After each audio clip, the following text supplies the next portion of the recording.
And just to start up with my convictions before we go further, I believe trapped in every follower is a leader. I believe everyone has the capacity to lead, but not everyone will eventually get there.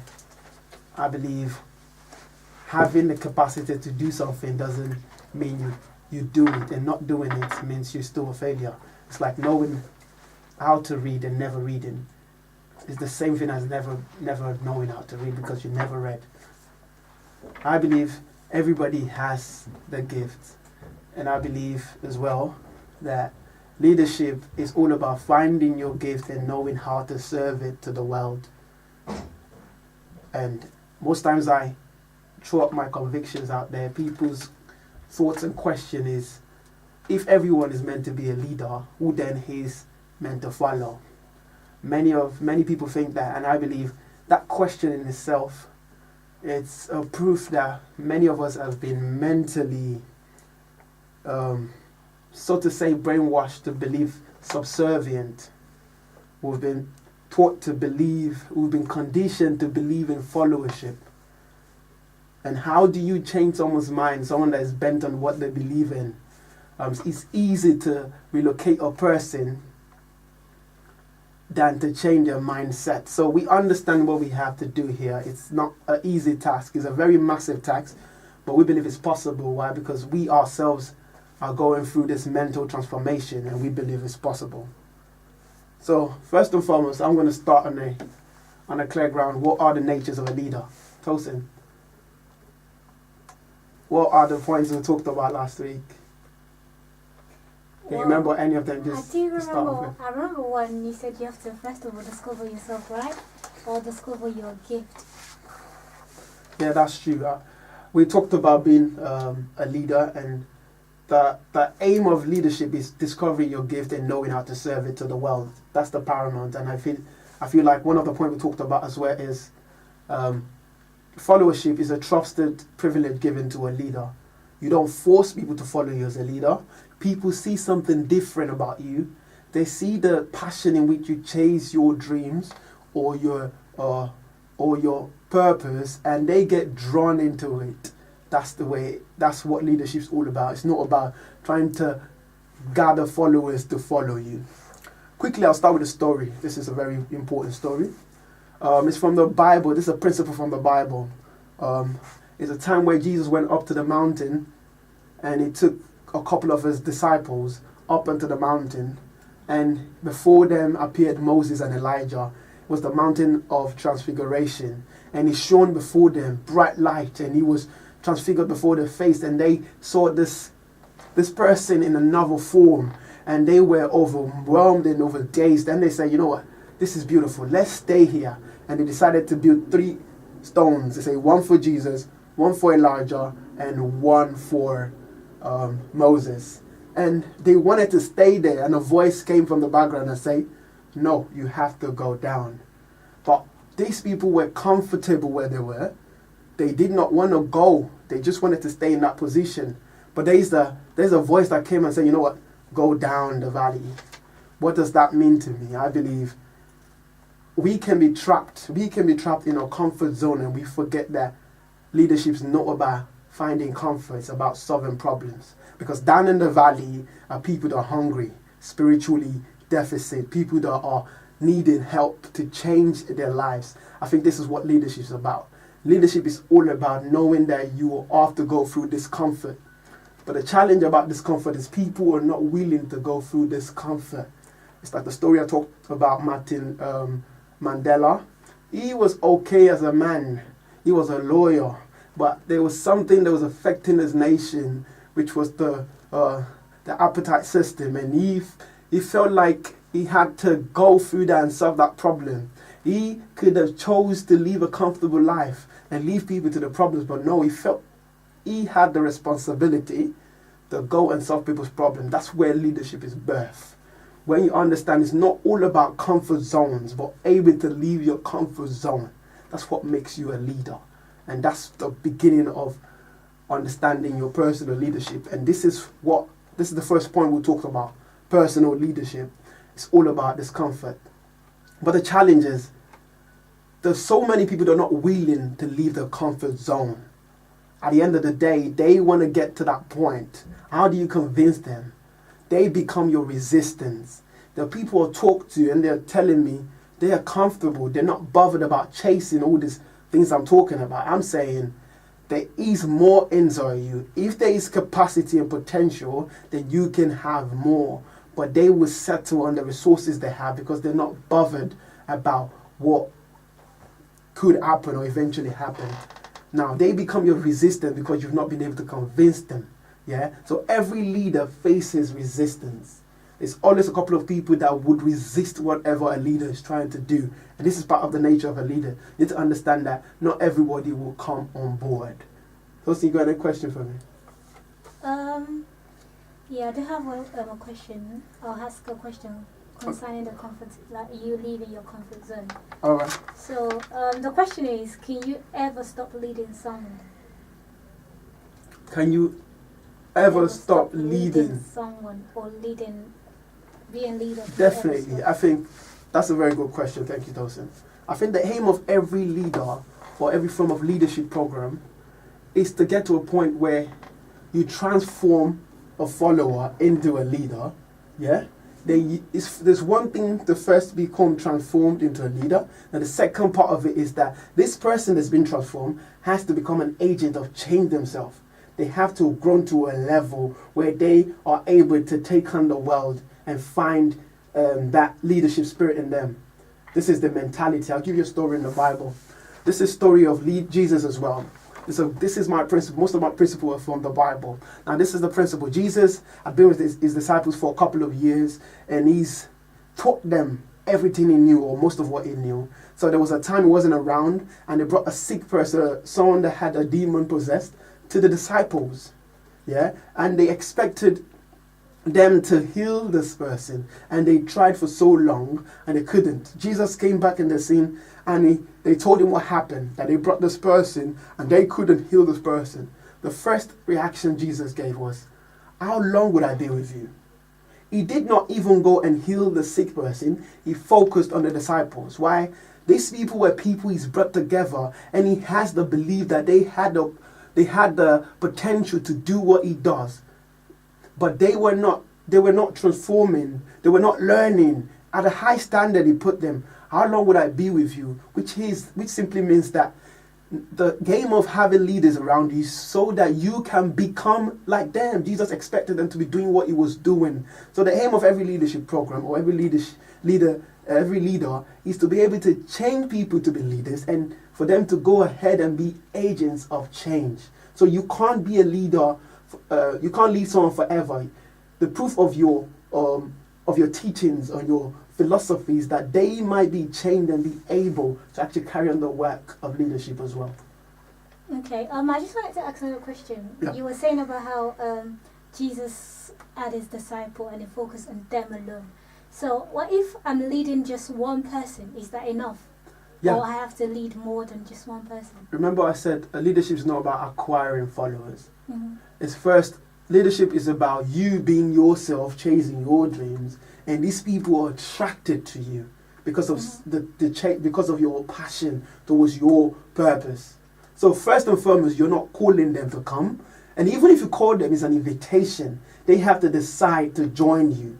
It is not your goal to be looking for followers. They are attracted to you. Remember when I used the example of the tree, where you go, the tree is growing on its own. It's not calling anyone. It's just growing to its potential from being a seed to being a tree. But then people are attracted to the tree because it has something they need, the fruits. So they come for the fruit. And that's who a leader is. A leader is someone that understands themselves, they understand their gift, and they have the capacity to share it and serve the world with it. And the world is attracted to them because of this. So it's not about the amount of people that come to you. It's about the amount of people that you touch with what you have. Does that clarify that? It does, but okay, you're talking about comfort zone, right? Okay, you're going back to comfort zone. Yeah, because when I asked if you can just lead one person, what if you have the capacity to lead more than one person? I know you said you can attract people, Yeah. but what if you need to actually do a lot of work to attract that person or the people? This is what I'm talking about. leadership is not about looking for followers. Yeah. It's about having your gift. Mm-hmm. Let's give an example. A person that believes he's meant to reach the world. Yeah. All you have to do is try your best to reach the world. Try, advance yourself, develop yourself. You don't search for people to follow you. You have to believe that you have the capacity enough, and then it will draw people to you. You can't see, like I normally say, you don't see a beautiful flower in the wild and not be attracted to it, because it's different. You pluck it. Most times we pluck it and take it to our house because we believe in attraction. You can't force anyone to follow you. This is just the principle. Once you start forcing someone to follow you, you become a manipulator because you're not inspiring them now. It's not of free will. When you can't inspire people, you manipulate them and you become a dictator. And this is against the principle of leadership. This is the traditional leadership that we understand as having the history of one oppression, the history of the Greeks and the Romans, the history of the boss and the follower mentality. And this is the concept, is to change that. You don't go after people. People are attracted to what you have and they choose you. Like I said, followership is a trusted privilege someone gives to the leader. I don't know if that clarifies it. Yeah. So that is the idea of it. You don't chase people. Now let me talk about one of the nature of leadership before we go into the next question. I think one of the most important nature of a leader is to understand that you can't misconstrue people's love for your gift with the love for you. Sometimes you're a musician. Say that again. You can't misconstrue people's love for your gift as the love for you. For example, let me give an example. You can't. You make me laugh. This is what I'm trying to say. When people say they love you, yeah, when you're a leader, and people say, "Oh, we love you. We love what you're doing." For example, a musician. "Oh, I love you." Now, check it very well. People do not really love you as a person. They love your vocal abilities. Do you get what I'm saying? They love your songs. Now, the challenge is many people misconstrue that and they think they love them. So they mistake the love for the gift as the love for them. Now, the challenge is when they grow, let's say you become a big artist and these people are showing you so much love. Yeah. It gets to a time where your music is not going to bang anymore because there's always a time. There's time for everyone. There's going to come a time where your music is not going to be what everyone wants to listen to. Now, the challenge becomes when the love that you used to receive stops coming. When that attraction you used to get from people stop coming, how do you now, you get into trouble. Why? Because you are feeling down, like you've lost a love. Now the challenge is you need to understand that people's love for your gift is not love for you, but even though they say they love you. Now this is what will save you. You have to be assured in yourself. You have to be assured in your own self-esteem that you are enough for yourself. The love you have for yourself is enough. And don't receive their adulation and praises as personal. Don't let it get into your head.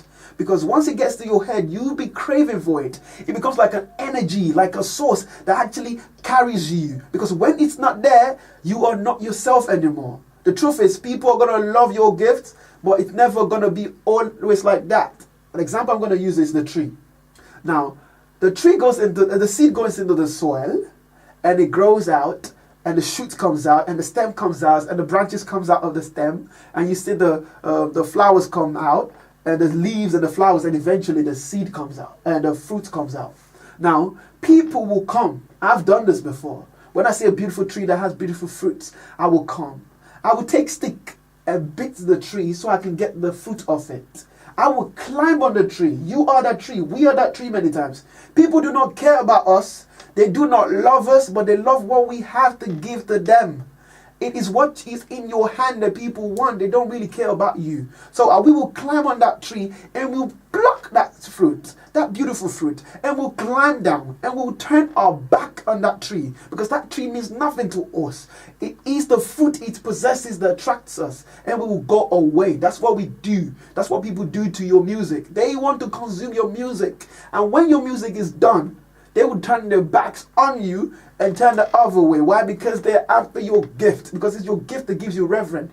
Now, the smart thing is to be able to place value on what you have early enough so you can make the most of it. So don't receive the praises and the adulation like it's your inheritance, like you have is something that elevates you. No, don't let that elevate you. Separate that gift from you. Make sure you know that you are not that gift.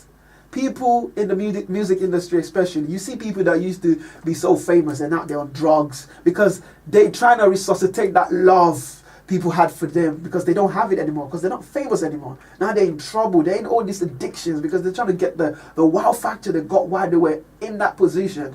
Well, you can't get that because it's all fake. It's your gift they wanted, not you. I hope you understand that. Thank you. I've got a question from Facebook. All right. The name of the person is Jonita. Jonita. Thanks. Sorry if I pronounce it right. But yeah, and the question is, Joanita. what can you do to get yourself out from bad leader? What can you do to get yourself out of bad leader? That's interesting. So first, you know that the person that is in this place of leadership in your life is a bad leader. You run. let me clarify that, yeah?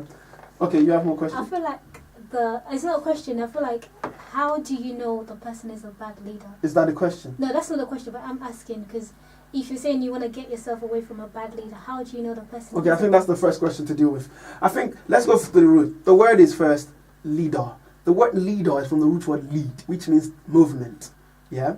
A leader has the capacity to lead you. Now, a leader has the capacity to lead you to a place from a known area, a known place to an unknown.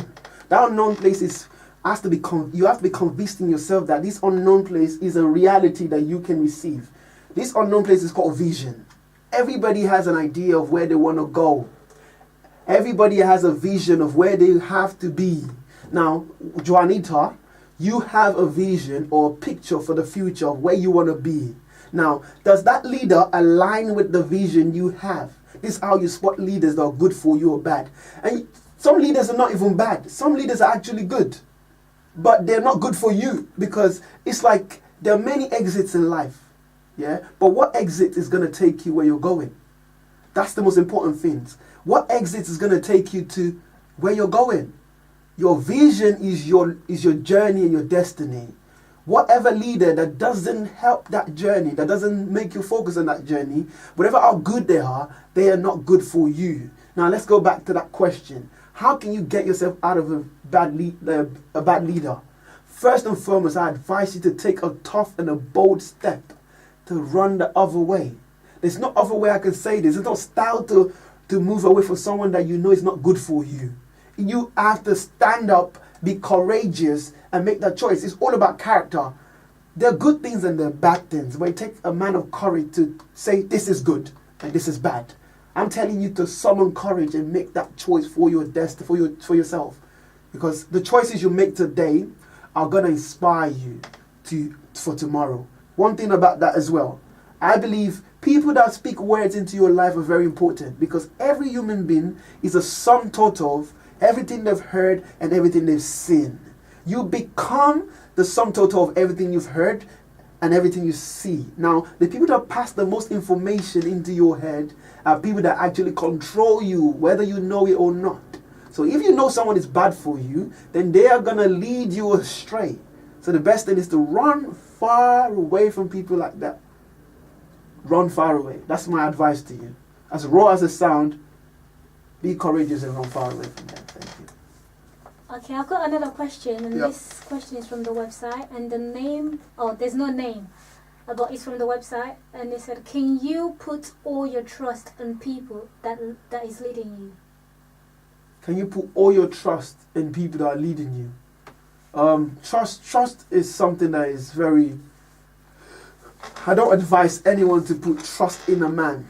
Yeah, you can believe them, believe their works, yeah, and practice it, but don't trust a person. It's all about what they teach, and you put it to practice. But don't put your trust in people. Trust yourself. What we're talking about today and what this platform is about self-discovery. Yeah? Let me give an example. Self-discovery cannot be taught in classes. What I'm teaching today, I'm not teaching you to know. It's a platform that stirs you from the inside so you can actually unravel your mystery, your truth, the truth about you. That's what it is. It's not a platform that picks for you or choose for you.